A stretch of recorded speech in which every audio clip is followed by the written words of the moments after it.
Hello viewers, welcome back to another Drone Racing Academy Pilot Spotlight. Today we have with us Noical, who is a fan favorite. It's been requested multiple times since I started doing these top pilot Q&As, so very excited to have him here. He's worked with us before on this channel where we reviewed his flight footage. We're going to keep doing that since he's got some amazing lines, so very happy to have him here with us today. Just a little bit about Noical. He's one of the kind of most well-known pilots in the sim world in Velocidrone, and he's also was one of the pilots that was heavily favored to win Multigp Champs this year. Champs is a very interesting experience. We're going to talk a little bit about that. He got 4th this year, and I'm sure greater things are coming for him there. In terms of VRL, he competes in VRL competitively, and he was the top VRL pilot last season, consistently top qualifying and won a lot of races for his team. So we're very honored to have him here with us. And do you just want to introduce yourself really quickly to everyone online? Yeah, my name is Beckett. Not really, barely anybody knows that. Because I have my Facebook name is Noical. Everything's set to Noical. That's just always been my username. And so, yeah, I'm fine with either one, but I mean, call me Noical if you want.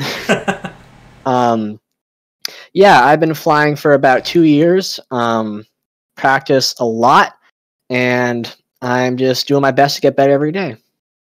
That's great. So, as you may know, this channel, we're trying to get more new people into the hobby, and so it's always great for new people to hear from, someone that's at the top of their game. What advice do you have for people that are trying to get into FPV racing? And then on top of that, why should they get into FPV racing? Can you tell us a little bit about that? Yeah, so I'd say the biggest advice I have is just have fun. The most important thing is to always have fun when you're flying. You're not flying to say you're better than somebody or do this, that, and the other thing. You're trying to have fun and you're trying to have a good time. That's how I go about it. And that's the only way you can fly and not get sick of it. If you're trained to become a racing pilot, if you want to do well in races, you have to make sure you're having fun every time you fly. So that's my #1 tip. That's what I've always thought of when I'm trying to practice. Yeah, I'd say another thing is be prepared to break stuff. Yes. I'm known in all my circles for being the guy who breaks everything he touches. Yeah, so I've probably gone through a good few $1,000s worth of gear. So I mean, you're probably not going to break as much as I do.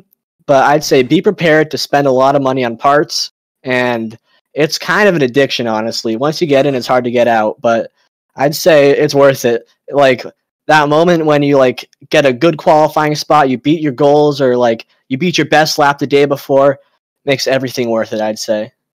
Totally. The rush of kind of just improving every single time you practice, you can kind of see it, is really great. And on the topic of breaking stuff, that is an unfortunate part of the hobby.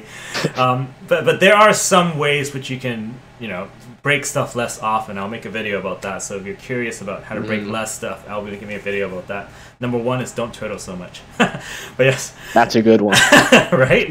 I break so much stuff turtling. Okay, so great. Thanks so much for the tips for our new people. So I think it's always great for them to hear from top pilots.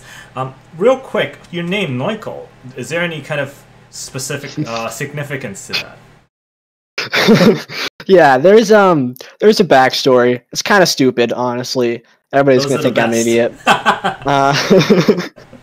Yeah, so I'd say probably back in 2013. That's when I first got a computer, and I was I think 7, 8 years old at that time.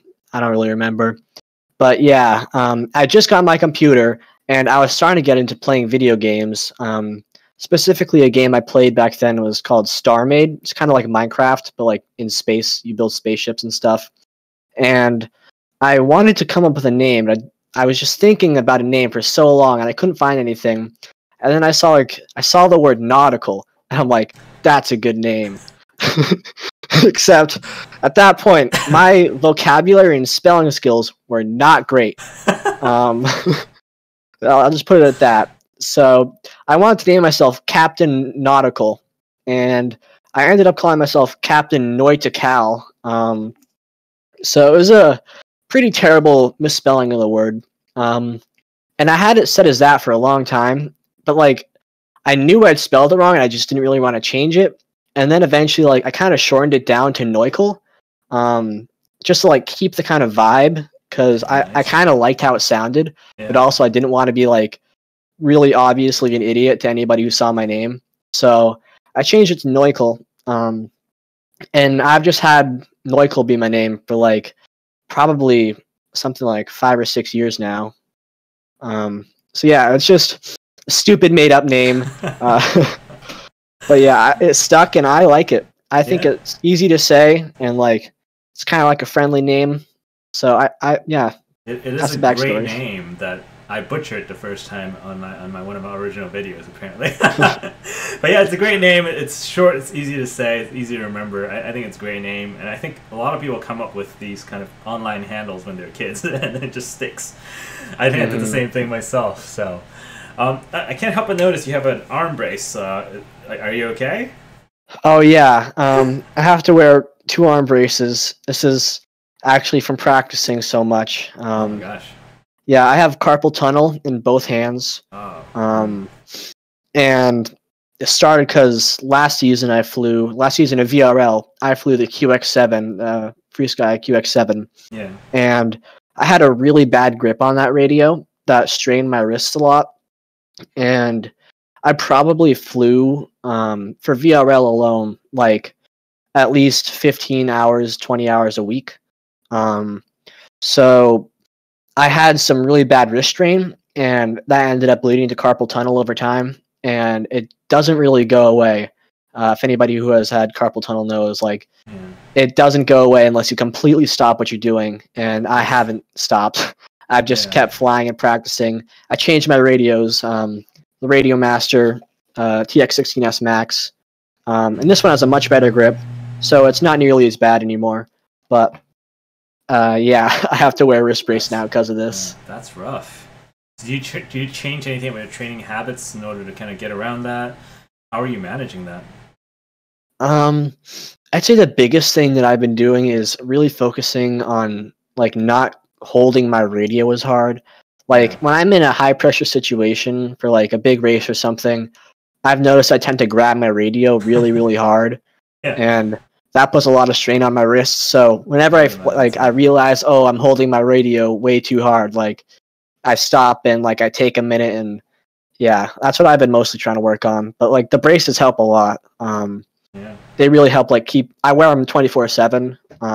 So they really work. I'd say if you have any issues with that, like try wrist braces. Like you can still practice now. Well, I can still practice now that I wear them. Before it was like unbearable, but now that I wear these all the time, I feel totally great. I hope that gets better. So in terms of, while we're talking about this, do you pinch? Do you thumb? What is your stance in terms of holding on the controller? I am a thumber. Yeah. Interesting. I know a lot of people fly hybrid. Like I know Evan Turner flies hybrid. Pretty sure Min-Chan Kim switches between hybrid and thumbing. But I'm a thumber 100%. I've tried pinching. I've tried hybrid, and it just never really felt as good to me. I think that's mostly because I played like a lot of Xbox and PS3, you know, that kind of thing. That seems to be the common consensus. Like gamers tend to instinctively start thumbing, and once they start using thumbing, they kind of stick with it. So that makes sense. Very cool. Yeah, it's interesting to hear about the different ways people do it. I myself do a hybrid pinch as well. But I don't know, thumbing, you might be able to get, I don't know, more reach in terms of getting to the edges quicker, probably. Yeah, that's what I've noticed. I've always felt like I could really move my sticks around like a lot faster than I could if I was doing pinch or hybrid. That's right. And it really is. It's good for like those flick moves, I'd say. Yes, and at your speed, you need to do a lot of those. Yeah. Very cool. Okay, well, so let's jump right into champs. Right. So, congratulations on getting 4th in champs. Thank you. This year, I think, was a very stacked field. 2020 champs, there was a lot of things that happened. They changed locations. It was just a tough year all around. And then I heard the wind was insane. Oh yeah. What was your experience like in champs this year? So coming into Champs on the first day, I brought 7 quads with me. And I was testing a new ESC that I had never really flown before. But everybody told me it was great. So I was like, okay, this is going to be good. So I came in with my 7 quads. And on the first night, I was traveling with Soren, Fat Kid, and Hazard. So it was just the group of us, and we were trying to get registered at the venue. And we flew in, I think, at like 7 or 8, and registration closed at like 9:30 or something. So we got an Uber to the venue, but then we got lost in the Uber, and like one thing led to another, and we ended up getting there like I think like 5 or 10 minutes before registration closed. And we had all of our bags and all that, and the Uber driver dropped us off like at the complete other side of the venue. Like so there's like the field's over here, and there's like a parking lot, and then like another field, and we got dropped off at like the other field. And so we had like our huge duffel bags and like our quad bags and all that, and we had like 10 minutes to get to the registration tent. So we just ran. Like it felt like it was more than a mile, but I don't know, I'm pretty out of shape, honestly. So I was struggling, like just barely alive at that point after a full day of travel. And so we ran all the way to the registration tent, and it turns out like they had no plans of stopping registration at 9:30. We just ran for nothing. But it was a crazy start to the whole event. Gets the blood flowing. Yeah, yeah, sure was exciting. And so yeah, we got registered and all that, and I was staying with Hyper for the event. And so the next day, practice day, we showed up, and I was hanging out with Propsicle for a little while at the start of the day because I was traveling alone. So I kind of just hung out with him and his dad, and they were my new race family. It was good. Thank you, Prop. And thank you, Tom. So yeah, I was hanging out with them, and then we were at track 1, I think, and we noticed like the wind was just getting crazy. Like it was just picking up, and it wouldn't stop picking up, and like it got to a point where we could like barely hear each other over the wind and stuff. Oh my gosh. It was really windy. Yeah. Yeah, I was surprised the gates were staying up. It was very windy. And so I was using pit switches on my quads. I was flying 2 quads in the line at once, so I could either crash and put up my next quad, or I could like just finish my pack and fly my next pack like in the same heat, so I could get twice as many packs as everybody else or anybody who wasn't using a pit switch for practice. And the lines were pretty chaotic. Everything was a little bit crazy. It was a multi-GP event, so that's just kind of how it goes. And on my first heat, I destroyed a quad. Like the thing lit on fire and it was gone. Oh my gosh. So I swapped quads like with my pit switch, and I flew my second one, crashed again, and I felt pretty down. The Propsicle was watching. He's like, "It's okay, man. You'll get the next one." And yeah, that was pretty much my entire practice day. I burned 5 quads in one practice day. 5 out of 7. Yeah, 5 out of 7. So I was really worried. Yeah. I was really worried for qualifying day, because I knew if I kept up that pace, I'd get like maybe 3 qualifying heats in. So I like looked at all my stuff that night, and well, at the end of practice day, I had 1 good run. So I was feeling really down all day practice day because I was burning everything, and like I felt like nothing was going my way. We had a rainstorm blow in, and like all my stuff was at the edge of the tent, so everything got filled with water. Like my radio was completely filled with water. It was like dripping out the bottom. Like oh my gosh. My charger, I had an ISDT D2, like the AC charger thing, and that got filled with water. It exploded. Oh my so gosh. I no longer had a charger for the event, and everything was full of water. And I was like, man, this sucks. But then on my last practice day of the day, after waiting like 2 hours in the tents to be up, because like the lines were crazy, you had to wait so long. So after waiting for my turn and everything, I was like, okay, this is my last quad. I'm just gonna like go as fast as I can. I don't care anymore. So I just went like as fast as I possibly could, had my first good run of the day, and I did like 1:01 in my last practice round for 3 laps. So I felt really good because at that point, that was the fastest time anybody had ever done on the track. Right. And so I was super hyped up. And then I spent, I'd say, till 1 or 2 a.m. that night fixing all my quads, like trying to get as much stuff together as I could. And I came into qualifying day, I think, with 4 or 5 quads.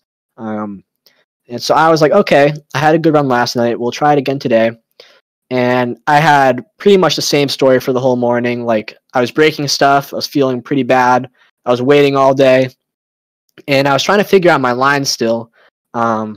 Because for that last dive gate that everybody talks about on that track, the crazy last dive gate, like, half the people were going just, like, turning, going straight in. Yep. And the other half were doing, like, a spiral toilet bowl kind of thing. Yep.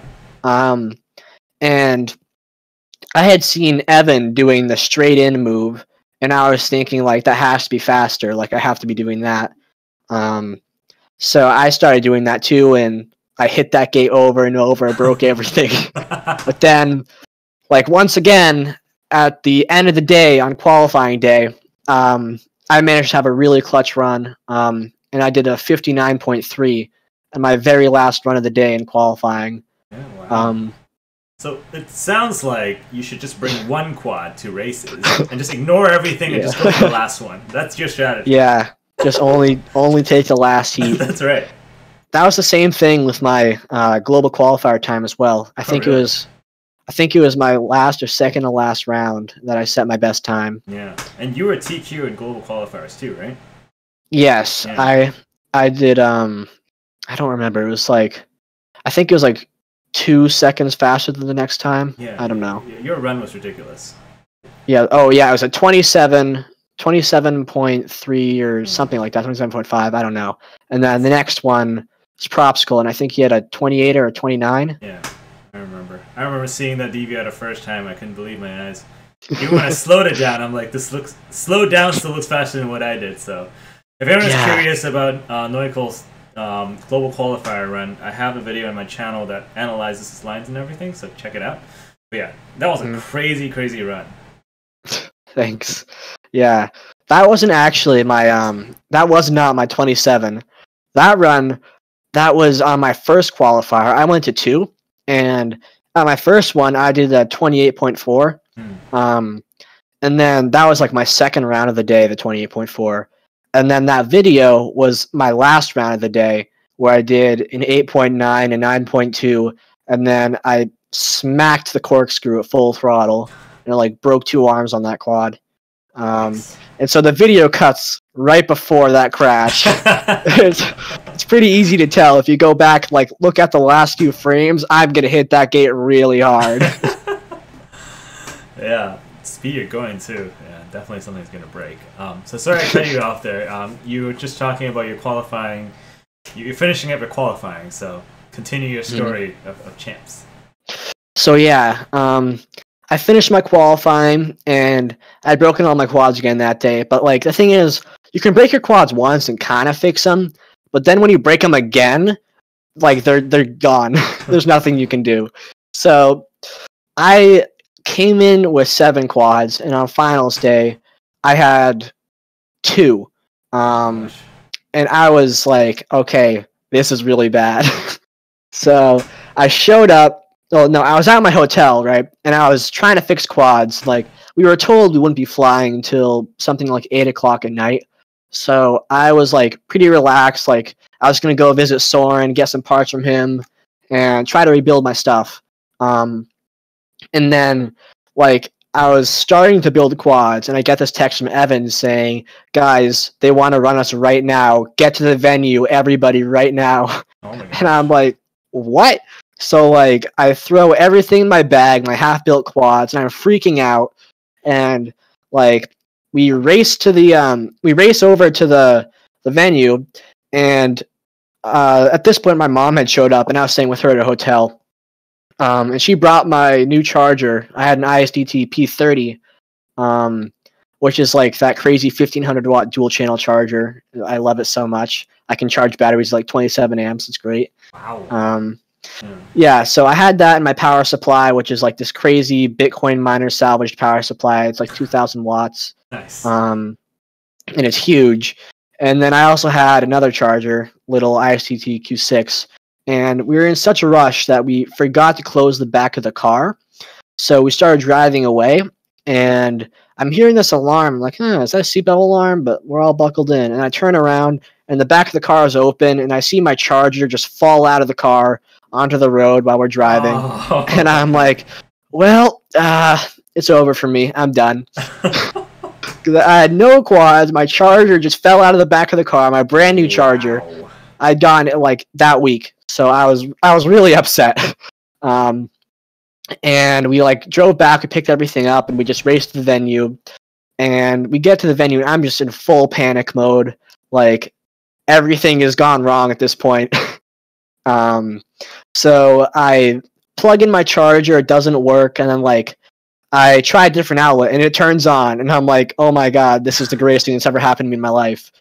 Like, somehow, by some miracle, it still worked after falling out of the car at 30 miles an hour. I feel like that should be on the ad for ISDT. Falls Yeah. it still works.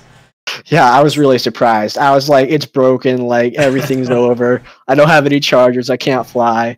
And so it worked, and I was like, okay, this is great. And then, like, I go meet everybody, and they say, like, oh no, we're not flying for another 4 hours. And I'm like, oh my god. So, like, I go back to my table, and I start building quads, and I had gotten TBS Tracer. Like, it arrived about an hour after I left for the airport to go to Champs.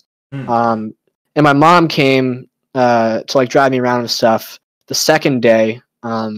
So she brought that with her, and like I didn't really like, I knew I needed something if I was gonna like turn stuff around, because all my stuff was dead. Like, I was feeling really down coming to the day of the actual race.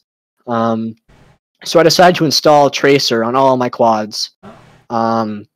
And I had never even tried Tracer before. Right. So I'm like, okay, well, if it doesn't work, doesn't work. Like, I don't care anymore. Yeah. So I install it, and like, yeah, I flew it around the venue a little bit. It didn't fail safe, so I'm like, okay, I'm just gonna fly this. And I just flew it, and it was great. Tracer is awesome. I love it so far. Didn't have a single issue with it. But yeah, so I built all my quads, and coming in the first round of finals, I had the first round of brackets, I had 3 quads. So I was pretty worried. Like, cause I know, like, I've killed 10 quads in the past 2 days. Oh my god. So I was like, okay, like, this might not be enough. But luckily, I didn't crash in brackets. I had some really good runs. So yeah, I was feeling really down coming into the whole race, and then on my first round, I was with, I think, like, me, Chief, Colby, and one other guy. I don't really remember. It was just like all too crazy. I wasn't even paying attention at that point. That's a tough bracket.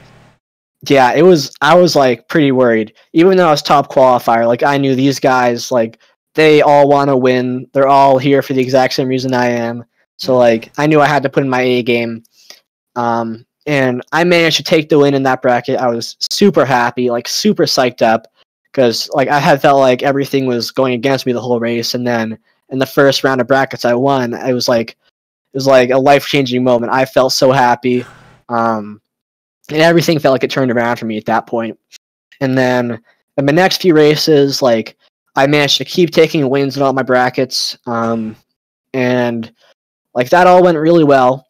And then there was an accident with one of the pilots, who, after he finished his round, he injured somebody in the face. It was a total accident, and I don't even think it was his fault. The wind pushed his quad like crazy. But like, the whole mood of the event changed at that point. Like, everybody was super happy, yelling, like freaking out, and then like it was all silent, and everybody was like there's an ambulance, and everybody's really somber. And that really affected me as well. Like, because I'm friends with this pilot, like we talk a lot, and so I felt really bad for him because he got disqualified from the race because of that. So like, everybody's feeling really down coming into finals, and it was like a really somber tone. Yeah. And then in the first round of finals, I was flying the same quad I'd flown in all my brackets, and it was a Hobbywing ESC in that quad. And it was a Switchback Pro with Evan motors and all that, like my whole setup. And I was feeling really confident with it, but I noticed that compared to the other ESCs that I'd been flying earlier in the race, it felt really slow. And so I was worrying, and also it was desync. It was desyncing every single launch. So I knew that if I wanted to survive, I would have to go slow on the launch and then try to catch up. Yeah. And when you're in a heat with Evan Turner, Engineer, and Fat Kid, like, that doesn't work. Like, these guys, they're all at the top of their game, and, like, everybody is, like, gunning for it. Everybody wants to win. So I was trying to hold back at the start of the race just so my quad would stay in the air and I wouldn't have to worry about, like, doing a backflip. But at the turn, coming out of, like, I don't know what it's called, but like you go in the low gate, then the high gate, and then the low gate, and then you turn into a ladder. And every single time I turned into that ladder, my quad desynced. And I was really frustrated with that. And they've been doing that in the brackets previously as well, but I'd managed to, like, just stay with it because, like, I wasn't in such a high pressure scenario at that point. Yeah. But in finals with my first quad with the Hobbywing, that I had taken out of Soren's like kind of questionable prop bag. I mean, not prop bag, like part bag. Yeah. He had a bunch of ESCs just thrown in a bag, and I'm like, Soren, I need an ESC really bad. Can I have one of these? And he's like, yeah, sure, just take the nicest looking one. So, like, I sorted through and I took one that looked good, and I think that was a mistake because it was desyncing every single round. And so in finals in the first round, I desync on the launch, and I'm pushing really hard to catch up. And I think I was in second or third for most of that race. And I kept seeing Evan ahead of me. And I'm like, I can see him. Like, I'm going to chase him down. I'm going to try to pass him. And then every time, like, I'd have to make some micro correction, or, like, I'd make a small mistake. And, like, I lose a little bit of time. And I just kept seeing him, like, get farther and farther away. And I'm like, oh, man. And then, like, in that moment where I realized, like, I can't catch up, I crashed. And destroyed the quad.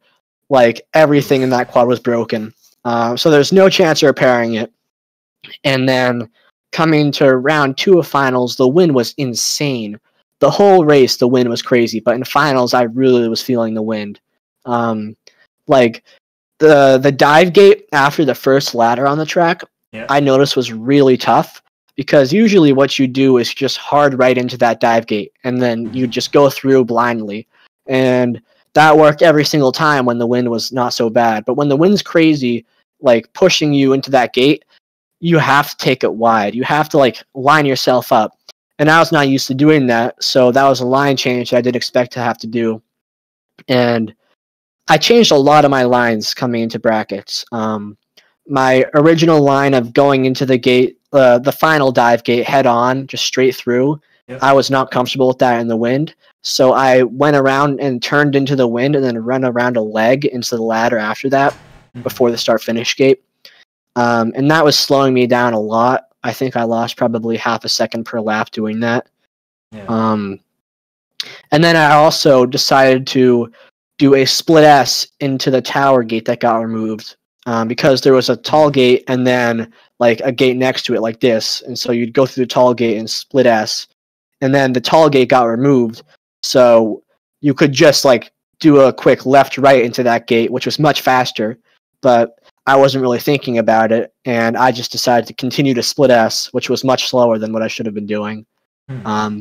So my lines were pretty bad, honestly. I was flying pretty slowly. And I was making a lot of mistakes in finals. So, and then round 2, I know, like, I just switched quads. I'm going to have to go even slower on the launch. So that's what I tried to do. I tried to hold back, but, like, I don't know. Instinct just takes over when I'm flying these high-pressure races and heats. And I ended up not following my strategy.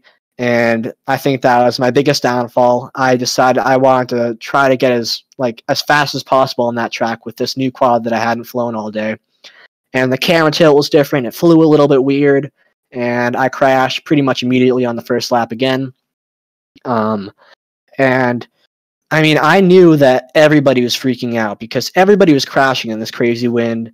Like, nobody was flying clean rounds, and it was a really stressful race, I think, for a lot of us. But yeah, so I crashed out round 2, broke that quad, and it actually landed right in front of the pits and blew everybody out. So everybody's yelling like, "Noical, turn off your quad!" I'm like, "I'm sorry."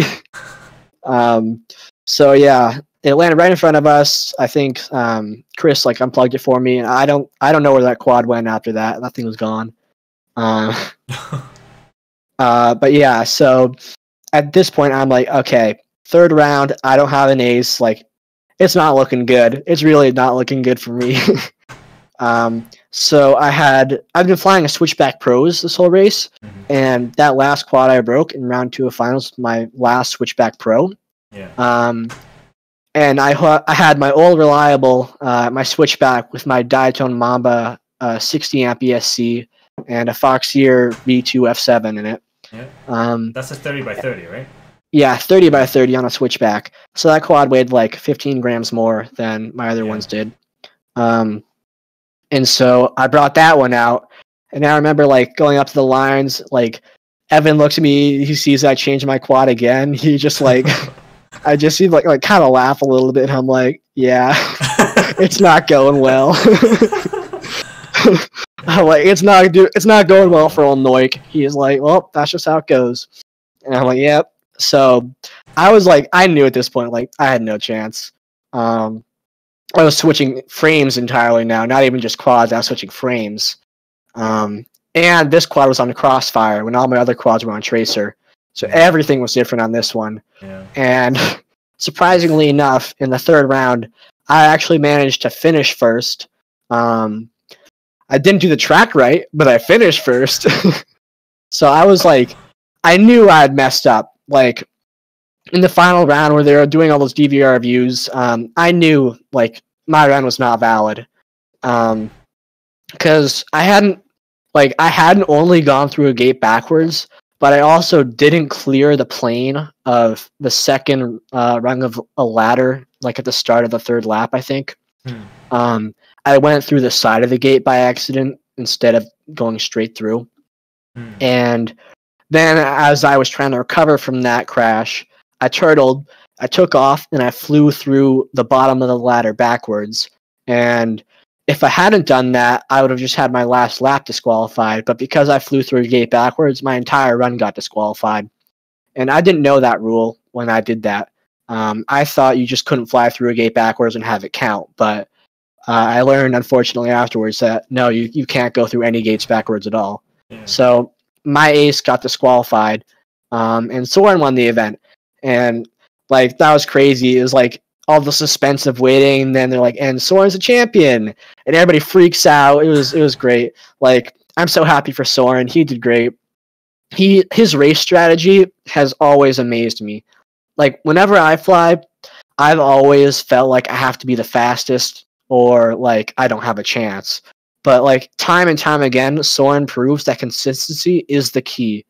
Like, I don't know. He has like the craziest mental fortitude of anybody I've ever met, and I really admire him for that. And so, like, congratulations, Soren. Like, you really deserve it after all the work you put in. I thought it was amazing that he pulled through. Like, I wholeheartedly expected Evan to win the race.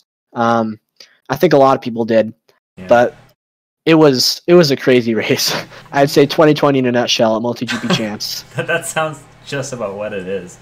And yeah, I think it was between yourself and Evan, who were, I think, the crowd favorites to win champs this year. So that was definitely a very exciting kind of change of events there. But that definitely sounded like I guess a terrible couple of days for you in terms of your gear and destroying things. Yeah, I was hurting. I was really hurting. Yeah, well, but we made it through.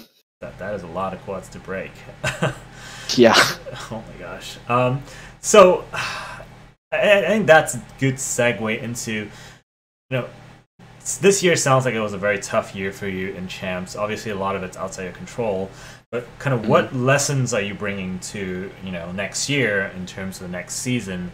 What are you going to do differently? Instead of 7 quads, you bring 20. What are you going to do? next season, I want to fly something that I've been flying for a long time and I know the ins and outs of. I think swapping ESCs right before the event, just because I had good feedback on them, was not a good move. Yeah. And like the thing was, these ESCs I tried, like they were better than anything I've ever flown before. They felt like crazy powerful, crazy responsive. They never desynced, no matter how hard I pushed them. So I felt really confident in them. And then as soon as I got to Florida, like I was practicing with Fat Kid and Hazard and Propsicle and a bunch of other guys at a field with some pop-ups, and I wasn't even flying that hard. I wasn't crashing that hard, and immediately on I think my third pack, one of my quads lit on fire, and I was like, okay, this is not good. Like something's up here. And I was hoping it was just that one quad, but then as the day went on, all my quads kept lighting on fire or shooting smoke, and the motors wouldn't turn anymore. And I'm like, oh my god, like this is really bad.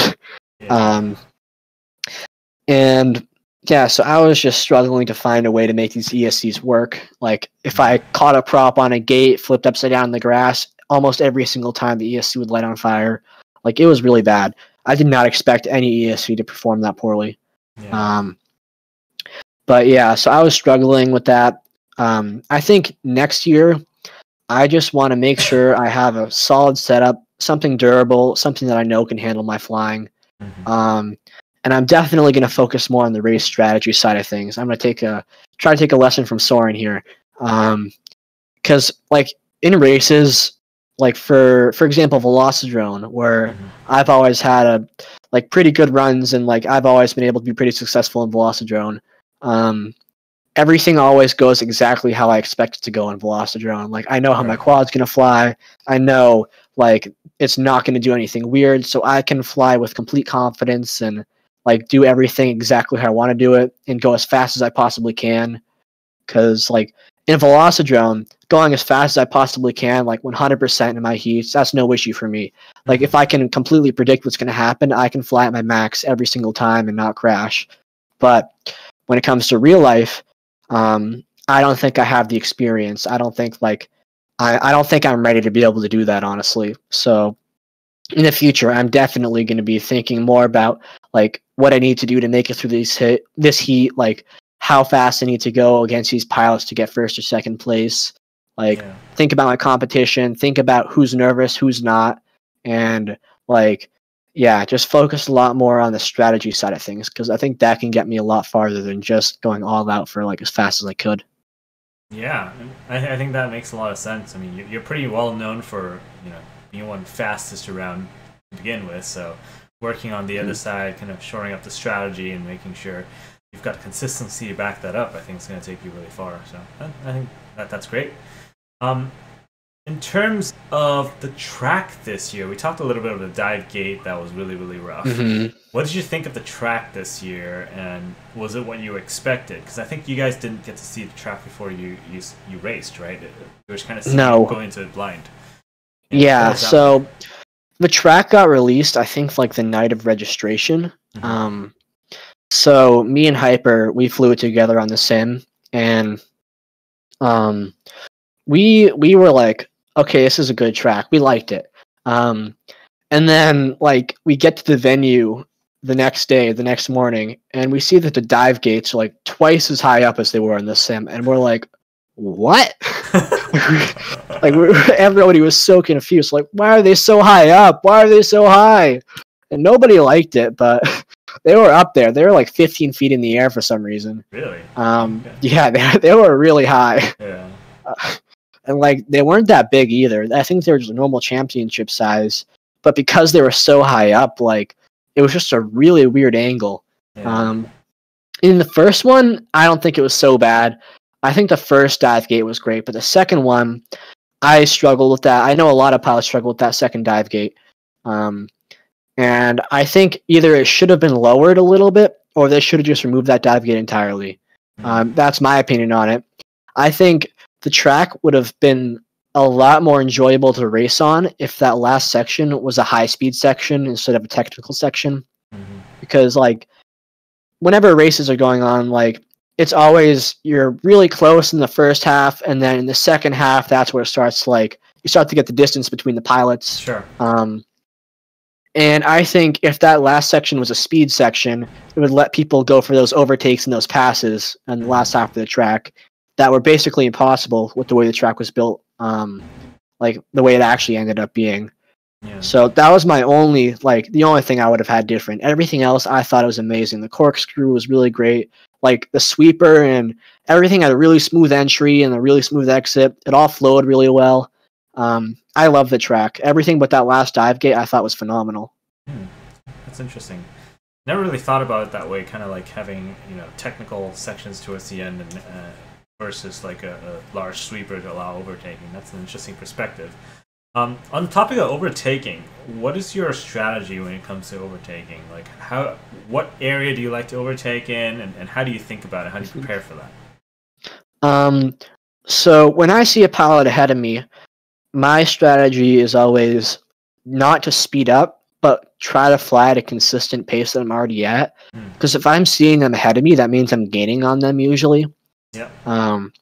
So I'll try to like just keep my pace and look for an opening. Like if I see they're tending to go towards like a corner of a gate when I'm watching them like earlier in the race, I like to watch all the pilots, see their lines, and see how they fly. If I know like they take a line a certain way and I know I can either get on the inside or I could pass them on the outside if it's like a sweeper or something, or go above or below them, then I'll always try to find like the easiest way to get by them without smashing right into them. And of course, like whenever you're overtaking, there's always that fear, like, am I going to hit them or not? But for me, I just try to think about it as little as possible and just focus on like flying my race until I get really close to them. Then I'll like go for a corner of the gate when usually they'd be right in the middle, and that works out pretty well for me. Got it. Do you tend to take the inside corner or the outside corner, or is that dependent on the track?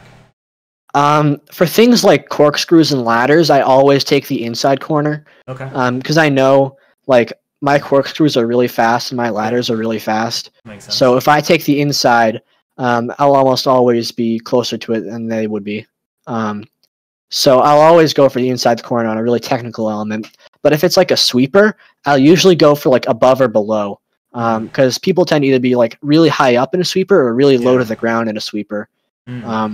More so low to the ground. So I'd usually go for like the top of the gate. Interesting. And that works out pretty well. Yeah, this is great advice because I tend to ram into people when I overtake them. so this is great advice for me. That's very helpful. I appreciate that. Okay. In terms of preparing yourself for champs, I know you have Camp Noical, a very famous track that's actually on Velocidrone. I think it's probably one of the more famous house tracks that we've seen online, just because you have a great social media presence and you're really fast. How did you prepare for champs coming up into it? So 2 weeks before champs, me and Soren, Fat Kid, practiced together. He came over with Hazard, and we spent a whole day and a half just flying together all day, like doing races and stuff. We built a really fun track, and so we did practice 2 weeks before, and then I got really busy with schoolwork. I had like PSATs and lots of testing and stuff coming into like the winter. So I was really busy with school, and then I didn't have a chance to practice at all until I think it was the day before champs, the day before I left. So I had like a week and a half of no practice at all, and then I flew like 40 packs right before I left champs, and I felt pretty good. I knew that like I wasn't totally on it as like if I had been practicing the entire week beforehand, but there was some issues with like not having time, not having the right parts. A lot of my parts didn't show up till like right before the event happened, so I had to build frantically the 2 days prior, which ended up not even really helping me because I burned all my quads immediately. But yeah, so I'd say probably something like 100 packs in like the month before champs. So I got a decent amount of practice. Definitely not as much as I wanted to. I was hoping to do like 50 packs a day maybe. Yeah. But yeah, I think it was okay. I think next year I'm gonna try to practice more consistency before champs. This year I wanted to make a DVR video right before I left. Like, kind of, it was just like to hype myself up and like feel like if I'm ever like not flying my best, I can look back at my video and say like I can do this. Like, I think it's a big part of it. Like knowing that you have the ability to like get ahead of people or fly at your best. Like all you have to do is know that, and then that makes a huge difference. So I wanted to make DVR right before I left, and I went as fast as I could. And I think not practicing consistency was also a pretty bad move on my part. But hey, I mean, I still got fourth. I'm happy with what I did. Like, I know people expected me to like do better than I did and whatnot, but I'm really happy to get fourth. That's 10 places up from last year. Yeah. So I think like last year I got 14th at Freedom Spec. This year I got 6th, then I got 4th. I mean, I can only get like 2nd or 1st next time, right? There you know, go. That's how it works. The trajectory is good. Yeah, exactly. I'm still going up. Yeah, We're still on the upturn. The math checks out. That's great. In terms of psychologically, you talked a little bit about kind of believing that you can do it, kind of making a DVR and proving to yourself that you can do it. Is there anything else that you did kind of psychologically in preparation for something like champs? Yeah, so I'd say the whole month prior to champs, I told myself every day I'm gonna win champs.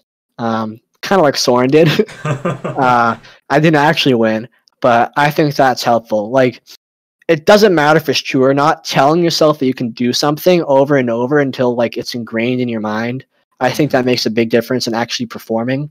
Because like it helps you just get in that mindset of like winning the races and not thinking like, am I gonna win? Am I gonna lose? You say, no, I'm gonna win this, and that gives you a little bit more confidence. Also, I've always been like kind of into like mindfulness and like meditation and that kind of thing. Okay. Which is kind of funny because like I know for doing everything fast, but it's good to take stuff slow sometimes. So yeah, I think like breathing is huge. Like maintaining like deep breaths and like keeping your body in like a calm state really helps you like not shake in races and not like make stupid mistakes. Yeah. So I also practice that a lot. When I'm feeling nervous, I just sit down and like take deep breaths and like relax and just like think to myself like you're fast, you know you can do this. Like the only thing that's stopping you is yourself here. Yeah, that makes a lot of sense. I don't know if you've seen the movie Cars. I think he used to go, "I am speed." that kind of reminded me of that. I am speed. I am speed. Yeah, I have a little bit of encouragement. I have a bit of encouragement every time I turn on my radio. I have this funny clip from Min Chan Kim. He sent it to me, and I turned it into an audio file I can use on my radio. Right. I don't know if you can hear this, but let's see it. Here. So fast. You hear that? It cut up in the middle. I didn't hear the middle part. What does it say? He says, "I am ready to go so fast." Nice. That's beautiful. So every time I turn on my radio, I get a little bit of encouragement. Makes me go fast. Yeah, that's awesome. I think that's a good idea. I should change my audio on my radio as well. Yeah, it's a lot of fun. Yeah, that's great. So I think that concludes our champs section. Congratulations again. 4th is amazing. Thank you. You're on the up and up. Can't wait to see what's coming next. Now I kind of want to get to know you a little bit better. So what do you like to do outside of FPV? Outside of FPV, I'd say my biggest hobbies are reading, and I don't really play video games anymore. I used to be a big gamer, but now whenever I have time for games, I kind of just end up playing Velocidrone. Yeah. But I really enjoy reading, and like I also, people hate me for this so much, but I watch anime. I'm a big fan of like a lot of Japanese TV shows and that kind of thing. Which one? What kind of genre are we looking for here? Because I tell me what some of your favorites. I'm just curious. I watch anime too. Oh, yeah. All right. I got a kindred spirit here. That's right. Some of my favorite. I like comedy shows. So like Konosuba. I really love that one. And then also like Nishijo. I watched Kakagiri. I didn't really like it. Okay. Kakagiri is kind of weird. I've heard of that one. I haven't seen that one yet. Yeah. Yeah, it's like a gambling anime, but like Yeah. they're all high schoolers and like Right. it's just got weird vibes. It's not good. Weird vibes. But yeah, I'm into the comedy shows a lot. Okay. Have you And seen I also One watch Punch Man? slice of life stuff. One Punch Man? Yeah. Oh, I love that show. Oh, Yeah, I've so also good. read the manga. Yeah. I read a lot of manga too. Yeah. But One Punch Man's great. This could totally a few turn other into a ones. manga podcast or something. Yeah. Just nerding out on manga and anime. I'll talk about that stuff for hours. Like, Yeah. don't get me started. Alright, I'll send over some recommendations after, and then you can send me some of yours too. For sure. Yeah, you heard it here first. Noical watches anime. Makes you faster. That's BMS right. Thomas does too. I'm not alone. Well, there you go. So maybe that's the key. You just gotta watch some anime. But Min-Chan hates it, so Oh, yeah, maybe not. Well, works for some people. Okay, great. So what got you into FPV? What's your origin story? Oh yeah. So I started flying in like early 2019. And before that, I flew fixed wings, like airplanes. Seems like everyone did. Yeah. Everybody's a plane guy. Okay. I think it's the natural transition, unless you Yeah. fly helis. But so ever since I was like really young, I always flew airplanes. I never got into it at the level that like Evan was into it, where he was flying professionally at these championships and stuff. I was like definitely like a really crappy recreational pilot. I think like I got my first plane when I was like 5 or 6, and it was like an Air Hogs or something. But ever since then, I've always just loved RC. I've done boats, cars, planes, helis, all that. And I've sucked at all of it. I've never been good. So like, yeah, I flew planes, and like I'd get my brand new like $300 plane I spent a year saving up for, and then crash it on my very first flight and like completely obliterate it, and then rebuild it and crash it and just do it over and over until like I had nothing left. And then I got into gliders, and I really enjoyed flying gliders for a long time. Because it's super easy. You just like cruise. Yeah. There's not much to it. So yeah, I just fly my gliders around the park for like an hour, just chill. It was nice, really relaxing. And then I found out about FPV, and I'm like, man, this would be great for my glider. So I saved up for a long time. Like I helped work at a barn. My mom is like big into horses, so there's always work to do taking care of the horses, and I make like $10 an hour helping with that. So I helped my mom for a while, saved up for like my first camera, video transmitter, and a screen. I had this little 7-inch screen with like crappy diversity antennas and stuff, and I threw it on my glider, and I'm like, wow, this is the coolest thing I've ever done. Because I was just like cruising around with my Fly Sky like $25 radio on my glider, just like exploring the sky. And I'm like, this is so much fun. And at that point, I had seen like the drone videos online, and I'm like, man, I hate drones. These guys are ruining the hobby. Look at them doing all this stupid stuff. Like, I saw the videos, and I'm like, man, like these guys are all idiots. Like, I'm never gonna fly drones. I hate this. And then, yeah, so we kind of did a 180 there. I bought my first drone. Well, I started working on it in the winter of 2018, and I got everything off Hobby King, and all the stuff I got was from like 2015. I didn't really know like what I needed, and I didn't know anybody in FPV at that point. So I got like, I don't know if you know about the QAVR, but it's this really old frame, and like it's meant to have the battery mounted inside of it. And so I saw that, and like, that's way too expensive. So even like after years of it going down in price, nobody wanted it. I'm still like, nah, that's too expensive for me. So I went to Hobby King, and I got the Quantum Falcon billet frame. It was $13. Wow. Okay. And it wasn't carbon fiber. It was like some composite material. It was super weak. and it was a knockoff of the QAVR. And I got a 2200 3S, some 1806 2300 kV motors, and those Dow like 50/40s or something, like the crazy strong, like indestructible props that weigh like 10 grams. And I threw that thing together, and at this point I was like starting to get into it because I had seen people like Heads Up Evan, like his YouTube channel, came across it, and I saw him racing. I'm like, oh my gosh, this is so cool. Like I never knew like these drone people weren't all idiots. So, and I saw that famous video from Colby, like crazy lady steals drone or whatever with like 12 million views, and I'm like, dang, that's pretty cool. And so I like start watching these YouTube videos about drones, and like they start getting recommended to me more and more. And I'm like, all right, I think this might be worth it. This looks pretty cool. So I saved up and I got all that stuff off Hobby King, threw it together, and I went to my friend's house to fly for the first time. And we took it out in like the road in front of his house, and immediately broke it. Like, just it barely even got off the ground. We took off, and like I didn't have the camera set up. Actually, I think I have a picture of that drone somewhere. Maybe I'll send it to you. You can put it on screen and post or whatever.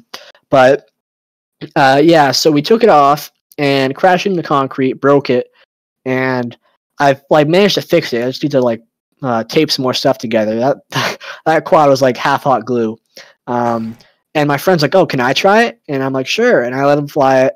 And he snapped off the video transmitter antenna because I had it hard mounted on the frame, and he just broke the VTX, which was like really expected now that I look back on it.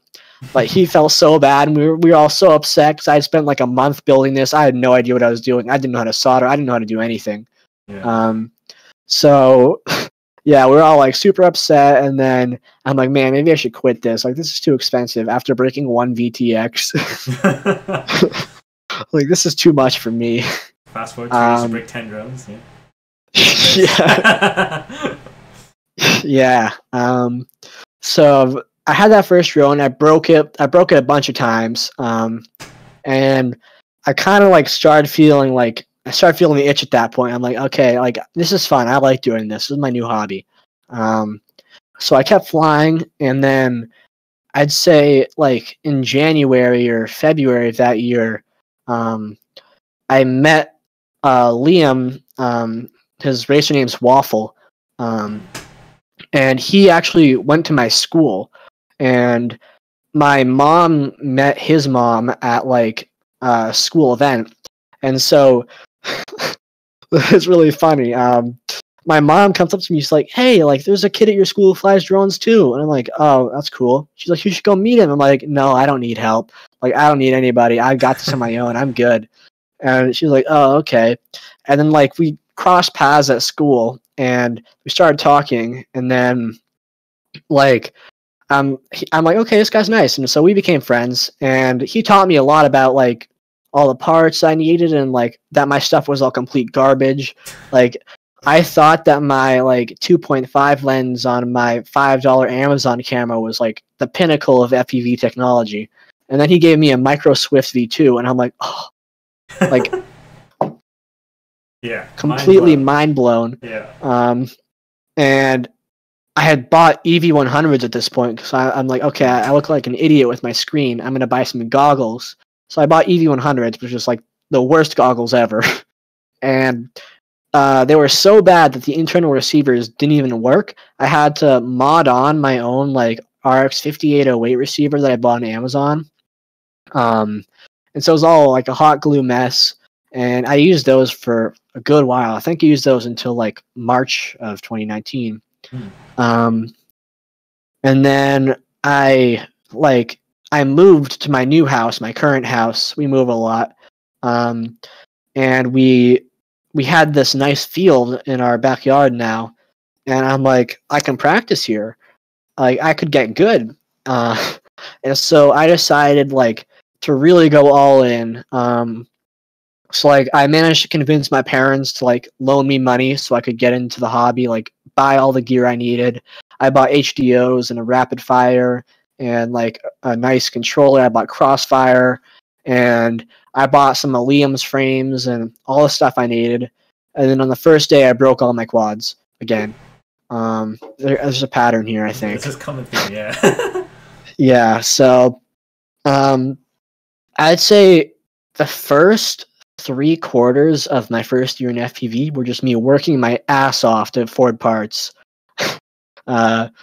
So it was a wild ride at first. But like as I got more into it, I realized like this is something I want to do. Like I realized like I was getting better, and I knew that like I could improve and like get to a better level than where I was there. So I told my parents like I'm gonna be the fastest pilot in the world.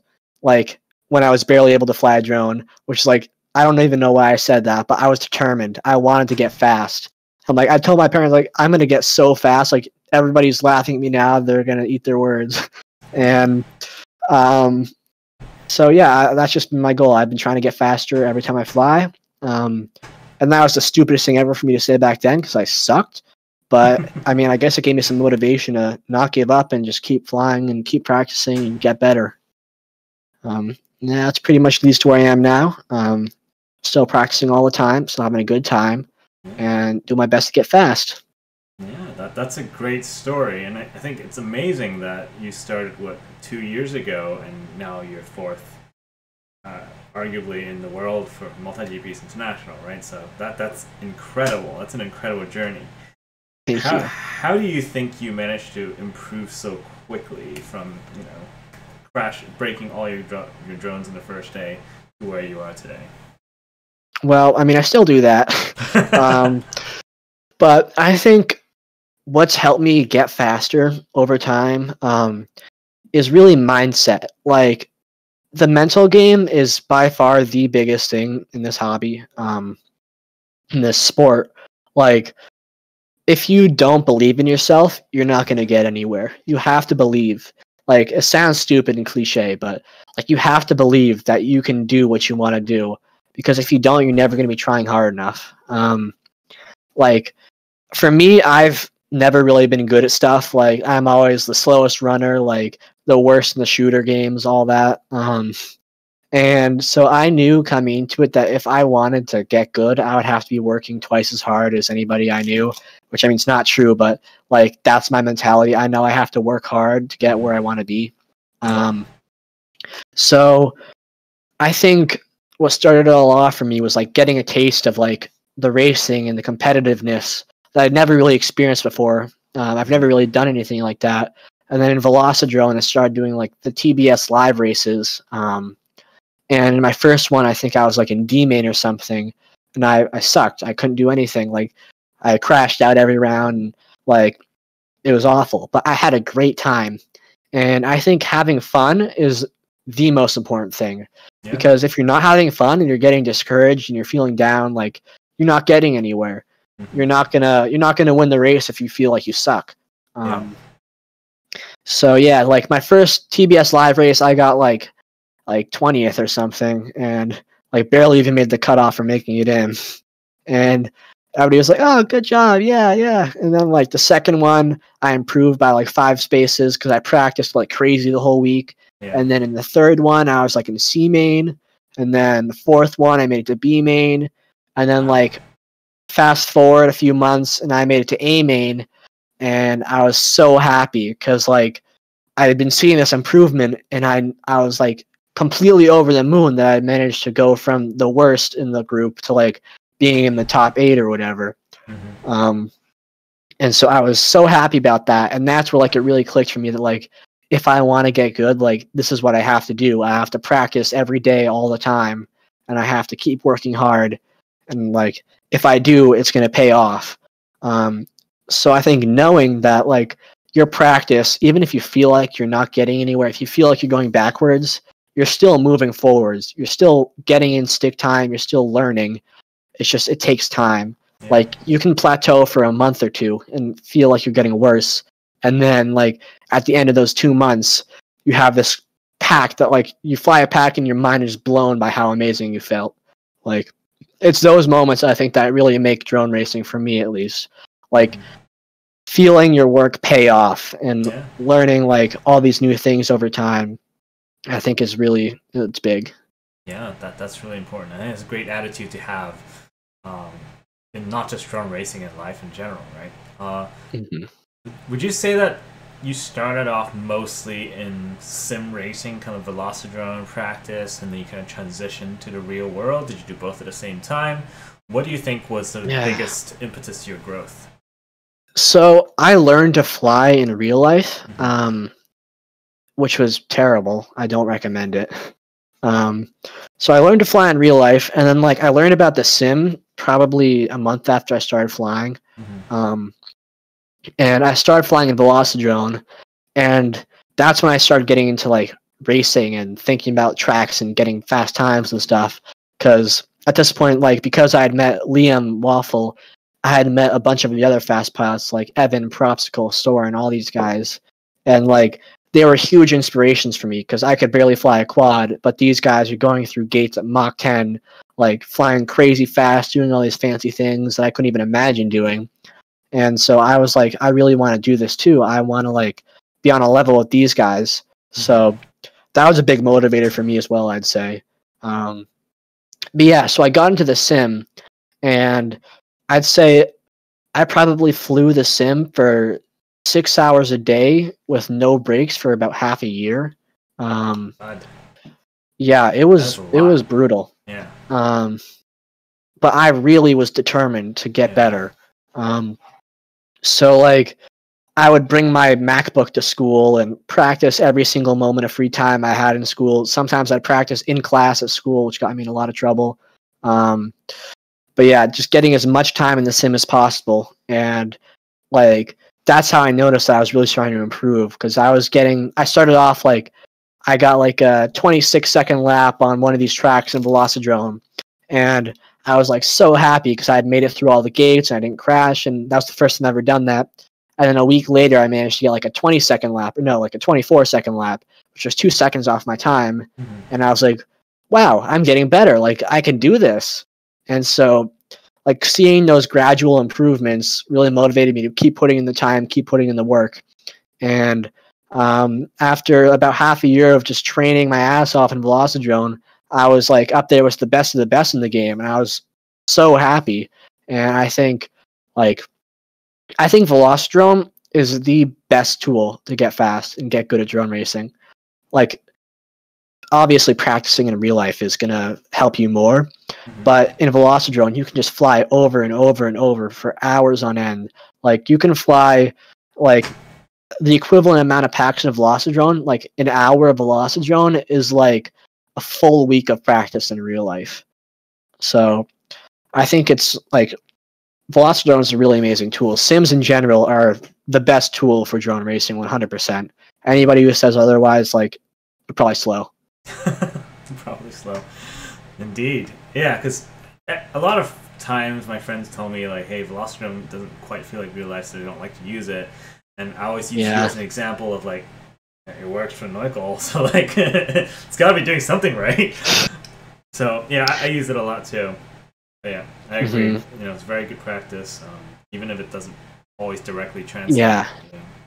I think it doesn't need to translate to real life.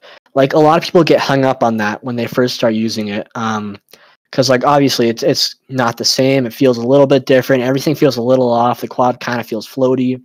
But you're learning those movements, those same movements and lines that you're going to be using in real life. Like, planning out your lines, velocidrone is an amazing tool to start learning how to do that. Because, like, you can think about how you want to take each gate and what's the fastest possible way to do it. And even if it doesn't feel the same in real life, you can follow your same path that you took in velocidrone if the track's the same, like the GQ or something. And you can learn your lines ahead of time and be way ahead of everybody else on the track who didn't use the sim.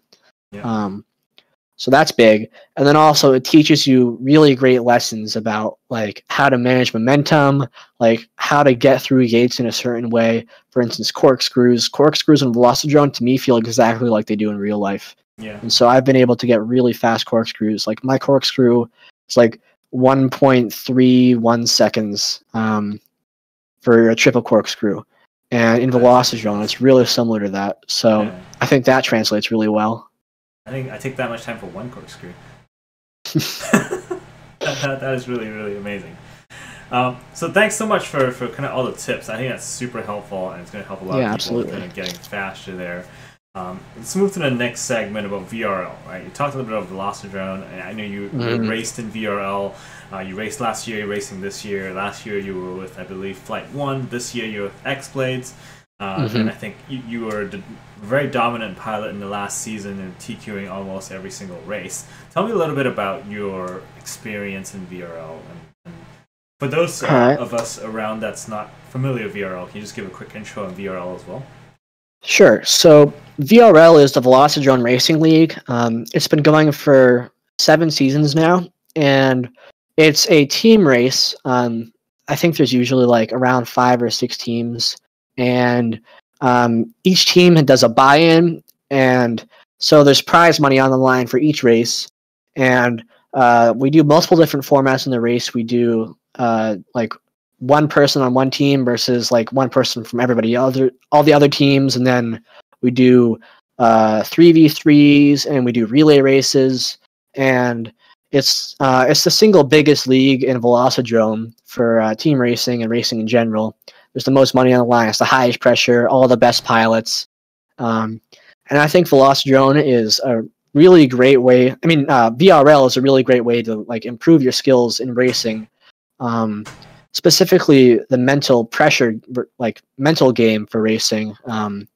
Velocidrone and VRL are the highest pressure like you can get besides an actual race.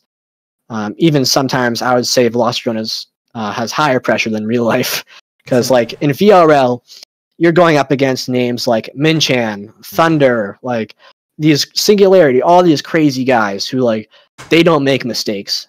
So you have to make no mistakes either. Yeah. I mean, you have to make no mistakes too.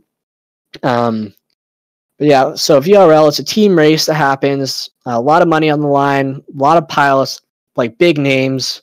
If you haven't heard of it, I'd say you should get in on it. You can join the Simulators Discord. That's where it's all planned. That's where all the races happen. And it's a great way to improve. If you can qualify for next season, I would 100% recommend it. It's so much fun. And for those that don't want to race, you can also check out their stream. I believe it's on Twitch. Is it on Saturday, Sunday? Do you remember? Yeah, it's Saturdays. It's twitch.tv/Velocidrone Racing League. And if you watch it enough, you can get points and then tell Colby, who's the host, to do push-ups, to drink water, to show your video if you get a lot of points. It's fun. It's an interactive stream. Yeah. And the community is really great. Okay, everybody wants to see Colby do some push-ups, okay? So watch that stream. Okay, yeah, so, and you're racing in this year, right? For this season. Yeah, I'm on X-Blades this season. So far, we've taken 2 out of 3 wins. I have some pretty amazing teammates, so I'm super happy about that. Last season, the pressure was on me to like be the best, be the top qualifier. But this season, I'm basically just getting a break because I mean I have Minchan on my team. Like no one's gonna beat Minchan, so I'm not worried. That's nice to have. So, you know, you were talking earlier about kind of focusing on real life, and how has that kind of shifted? You know, your focus between Velocidrone, real life racing. How do you balance the two? And do you see them kind of competing for each other, or are they kind of complementary? I would say they definitely compete against each other now. Like back when I was still learning to fly, and I was like getting to the level where I am now, I think Velocidrone helped me get faster. But at the point I am now, that's the point I'm at now, I think Velocidrone hurts me more than it helps me.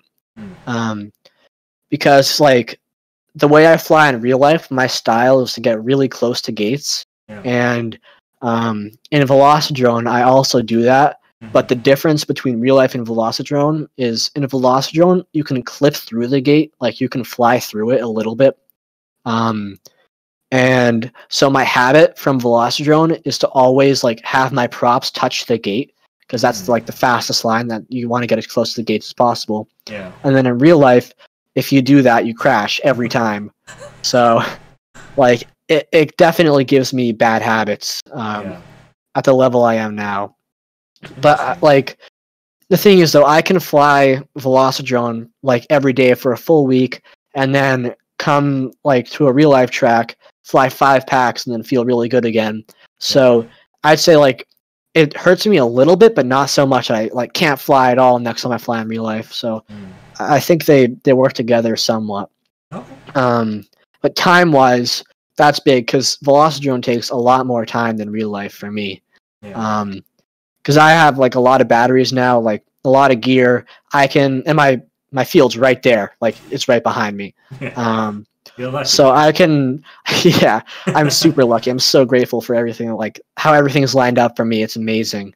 But yeah, so I can go out, like spend like half an hour and fly 15 batteries, and then like that's good and all, but like if I really want to get practice in real life, I have to fly at least 50 batteries in a day. Otherwise, like I'm not going to see improvement just from one day of practice. And then like, so yeah, that takes up a lot of time. And then if I want to fly Velocidrone's just in a whole different ball game. Like, it's painful, honestly. Like literally. Yeah, I can see that. Yeah, so like grinding Velocidrone is really hard because the level of skill in that game is just mind-boggling. Everybody is perfect, and you're trying to get that like 10th of a second over a 90-second 3-lap. It's insane. So I spend hours and hours and hours just like crashing, restarting in Velocidrone. It takes me forever. Like today, I was grinding for VRL. And I started at like 3 and I finished at 7:30, and I didn't even set a time. Like it was that bad. But yeah, so Velocidrone takes up a lot of my time. I'd say they definitely compete for each other time-wise. Yeah. But I mean, like in the end, this is all for fun. Like I'm not complaining. I'm having a good time. Like it's not bad that they're competing with each other because both I love. I love both things. It's better than doing the dishes or raking the lawn. That's right. That's for sure.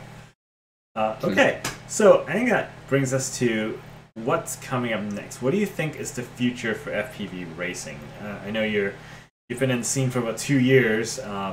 Where do you think it's going next? I think. So, like, I'm kind of worried about the whole, like, FAA and remote ID kind of thing. I'd say that's a pretty big threat to drone racing as it is right now in the United States. Yep.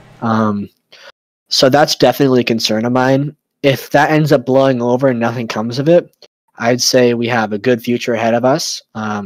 Drone racing I think, will only get more popular as time goes on. Even though it's a niche, like, the more people, the more big names that talk about and get into it. And like, I think cinematography has done huge things for drone racing. Like people like Casey Neistat and like all those guys getting into drones and like getting drone videos into people's recommended sections on YouTube, getting people interested, is really helping grow the sport. But as far as racing itself goes, I think we're going to see less and less like super fast 5-inch racing. I think 5-inch racing is starting to get to a point where like it's kind of just beyond reason.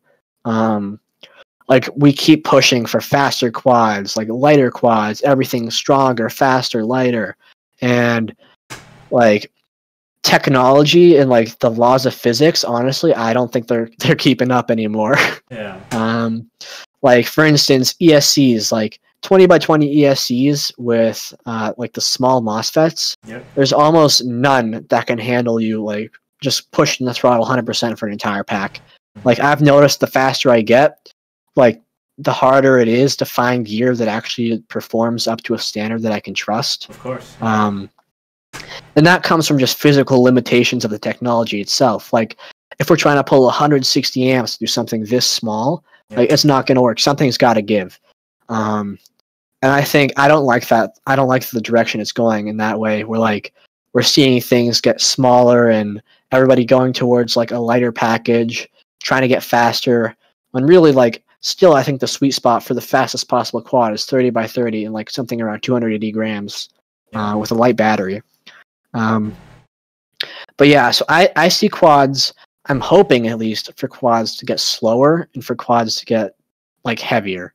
I think if we slow down the racing, we can get much tighter races, much more spectator-friendly races. Like for anybody who's not a drone racer, going to multi-GP champs and watching like the 4 screens next to each other in finals, no one's gonna get what's happening. No one understands. Like any like random Joe, he's not gonna understand like who's in first, who's in last, none of that. We need slower quads, more laps, and like more consistent racing. I think that's where it's going to go in the end. Things like VRL, 533 Freedom Spec series. That's my favorite thing ever. Oh my gosh, Freedom Spec is the best. Like I'm known for wanting to go fast, but sometimes I just want to go slow. It's so much fun. Yeah. It gives you more time for trash talking mid-heat. It's great. Trash talking.